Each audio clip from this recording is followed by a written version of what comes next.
Well, in news just in, we're hearing that former Paralympian Oscar Pistorius has been taken to hospital. Now, we do have the Department of Correctional Services spokesperson, that's Singabakho Nxumalo, on the line for us.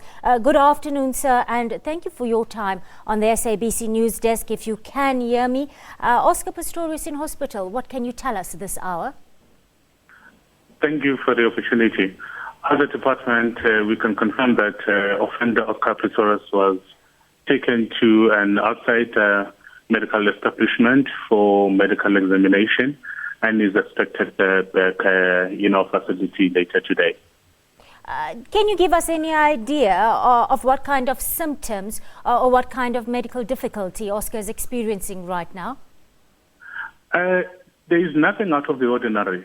What's happening here, offenders will, make arrangements to see our health professionals, and then they will indicate to them to say perhaps these are their needs, or perhaps they have certain cases where they will prefer that they be examined.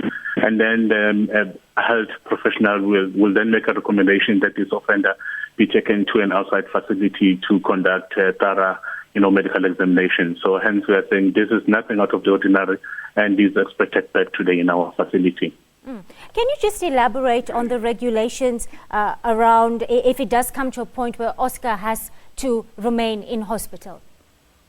We've got procedures in place where when offenders are expected to spend some days in a medical facility to ensure that their safety is guaranteed, and also to ensure that there is no security breach even in terms of access, and for them not being even to limit the interface with the other people who may be in that very same facility, so that we're quite comfortable that our systems, are always ready in case some offenders have to spend, more days than anticipated in private facilities.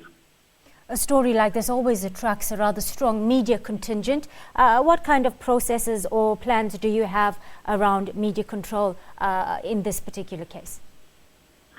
As I've said, we are a security department, so we always throw up, your security plans. But for us, what is important is to ensure that the rights of an offender are not violated. So we've got to ensure that in whatever interest that the media may have in that particular individual, we've got to find a way to protect them.